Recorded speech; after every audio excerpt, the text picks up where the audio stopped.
Hammaga salom do'stlar. Bugun sizlar bilan dron haqida gaplashamiz. O'zbekistonda albatta bu hech qanaqa zapretsiz katta do'konlarda ham sotiladi. Bemalol xohlagan joyingizdan, ya'ni bor joydan sotib olsangiz bo'laveradi do'stlar. Mana ko'rishingiz mumkin. Foldable drone E99 modeli. Buni narxi juda ham arzon do'stlar. Sizlar kutmagan narxda bilasizlar. Oldingi vaqtlarda, birinchi chiqqan vaqtlarda bular dronlar aslida qimmat bo'lgan. Yoshligimizda bunaqa dronlar juda ham qimmat bo'lsa kerak deb o'ylardik, lekin hozirgi kunga kelib mana ancha narxlar tashlabdi. Siz buni faqatgina kamera bilan ishlatmasangiz bo'ldi do'stlar. Bular o'zi kamera bilan chiqadi, lekin sotayotgan joylarda kamerasini olib tashlab keyin sotishadi. Hozir bunchalik kamerasi bo'lmaydi. Agar kamerasi bilan sotsa javobgarlikka tortilishi mumkin va ishlatgan odam ham, sotgan odam ham javobgarlikka albatta tortiladi do'stlar. Shuning uchun unaqasi maslahat bermayman. Xo'p, mana bu dronimiz o'zi do'stlar ko'rishingiz mumkin. Ustida hozir salofani bor. Salofanni sizlarga hozir to'liq obzor qilib ko'rsataman. Bu joyda mana oyoqchalari bor. Buni xuddi shunaqa qilib chiqarib olinadi. Bu joyi ham va hatto chiqarib qo'ydik. Bu tarafi va bu tarafi. Juda ham yengil do'stlar. Nima deydi, uchishiga oson bo'lishi uchun shunaqa yengil qilgan. Shunday salofanni yechamiz. Yangi holatda. Buni kerakli joyga olib qo'yib turamiz. Xo'p, mana ko'rishingiz mumkin qanaqa mana kattaligini. Meni qo'limda mana ozgina kattaroq. Xo'p, ichidan nima chiqadi? Pult chiqadi do'stlar. Pult chiqadi. Bunga batareykani o'zingizlar olasizlar. Xo'sh, bu qaysi do'kondan olganini videoning oxirida aytaman yoki telefon nomerini qoldirib qo'yaman do'stlar. Bemalol zakaz qilsanglar bo'ladi. Telefon nomeriga Telegram orqali yozinglar, faqat telefon qilib o'tirmanglar. Mana ko'rishingiz mumkin. Mana bu pulti. Hozir buni ham yoqib ko'rsataman. Bitta yoqadigan bo'lsak, mana yonyapti.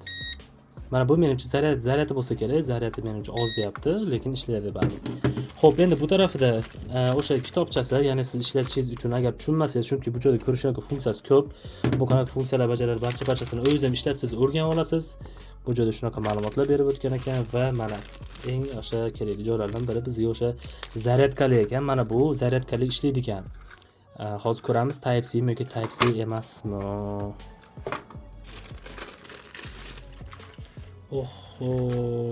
Eng zo'r tarafi do'stlar, men juda ham hayron qoldim, juda ham xursand bo'ldim. Nimagaki buni mabodo deysiz, mana bu parragini sindirib qo'yadigan bo'lsangiz, misol uchun zaryad tugab o'chib qolib yerga tushib sinib qoldimi parrak yoki u yoq bu yoq devorga urilib ketib qoldimi, mana tayyor ichidan do'stlar sizlar uchun alohida mana shunaqa qo'shimcha parraklar ham qo'shib berishar ekan. Parragi sinib qolsa, shuni o'rnatasiz, bo'ldi, yana uchaveradi. Endi buni narxini hozir aytaman, narxiga vaqti stoyitda, chunki bunaqa narxga bunaqa qo'shib berishlari ham o'zim deb qaraganda juda ham ajoyib. Eng qizig'i shunaqa zashnilari ham bo'lar ekan. Mana plastmassa zashnilari, buni ham hozir o'rnatib ko'ramiz. Mana ko'rishingiz mumkin. 4 ta zashni chiqdi va mana 4 ta parragi, 4 ta zashnik va hattoki mana shunaqa nima deydi? Shunaqa narsalar, atvertka bo'ladi-ku, shunaqa atvertkasi. Va mana Android zaryad olar ekan. Oddiy telefonning zaryadchilari bor. Xuddi shuni zaryadga qo'yib qo'yadigan bo'lsa, mana bu uchib yuraveradi. Bitta pultiga batareyka olasiz, bo'ldi. Tayyor sumkasi ham eng qizig'i, o'sha pult ichida sumkasi ham mana qaniyabishni, mana shunaqa zamokli olib yuradigan sumka. Endi bilmadim, endi yana bu pulga nimalar qo'shib berishi mumkin. Bu juda ham menimcha qoniqarli darajada yaxshi. Do'stlar, mana yana bitta fishkasini topib oldim. Bu fishkani albatta bilishinglar kerak. Agar oladigan bo'lsanglar, qayerdan zaryad qilsam bo'larkan deb o'ylanayotgan bo'lsanglar, mana tag qism bo'ladi-ku.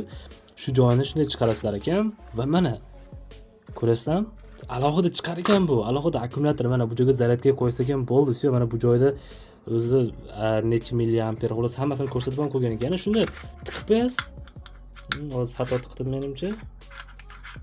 Shuni tiqib qo'yasiz, bo'ldi, dron yana butun bo'lib qoladi. Mana bu joyda o'zi kamerasi bo'lgan do'stlar. Mana bu joyda ko'ryapsizlar. Kamerasi eng qiziq, oldida lampichalari ham mana bor. Ya'ni yoritish uchun kamera bo'lganda bu albatta kerak bo'lardi, chunki yo'lda ozgina bo'lsa ham yoritib turish kerak. Lekin kamerasini olib tashlagan. Bulardan tashqari pultini mana shunaqa pastki qismida shunaqa joy chiqar ekan, chiqarish ozgina qiyin ekan. Bu joyga telefoningizni qo'yib qo'yadigan bo'lsangiz bo'lar ekan. Telefoningizni qo'yib qo'ysangiz bo'lar ekan. Ya'ni o'sha dronni o'zidagi kamerani telefoningizga ulab tomosha qilmoqchi bo'lsangiz albatta, lekin bu dronda kamera yo'q. Bu shuning uchun qilingan bir funksiya. Xo'p, endi sekin buni o'zimiz yoqib ishlatib ko'radigan bo'lsak do'stlar, birinchi dronni, keyin pultni yoqish kerak ekan. Yoqqanimizdan keyin birinchi o'sha chap tarafdagi knopkasini tepaga bosamiz va oldidagi tepaga degan knopkani bosadigan bo'lsak, tepaga ko'tariladi va keyin bu yog'ida o'ng tarafdagi knopkalar orqali biz bursak bo'lar ekan, chap taraf orqali tepa past qilsak bo'lar ekan. Mana o'zingizlarning oldinglarga ham iloji boricha yaqinroq olib keldim. Lekin u yoq qamalab ketgani uchun muvozanatda yaxshi usholmadi. lekin dron juda ham zo'r narxda va zaryadi ham yaxshi yetar ekan. Men o'zim videodan oldin 2-3 kun oldin olib kelgandim, bu video chiqishidan oldin. Va o'sha vaqtdan beri ko'p ishladim, hali beri zaryadga qo'yganim yo'q, yaxshi ishlayapti. Nima deb o'ylaysizlar do'stlar? 265 ming so'm evaziga bu dron arziydimi yoki yo'q? 265 ming ichida shu dronimiz o'zi pul chiqar ekan, faqat kamerasi yo'q, sumkasi bor, zaryadchigi bor, mini отверткasi bor, zashnilari bor va o'sha paraylari bor. Mana bu plastmassalarni nima qilishini to'g'risini bilganim yo'q. Topolmadim qayerga qo'yiladi. O'zingizlar topa olsanglar bo'ladi. Pultning juda ham funksiyalari ko'p. O'zingizlarning qo'lingizga olganinglarda ham bu narsani his qilasizlar. Agar shu dronni zakaz qilmoqchi bo'lsanglar, telefon nomerini yozib qoldiraman yoki bo'lmasa, So magazinlarida mavjud. So magazini lokatsiyalari opsiyanida.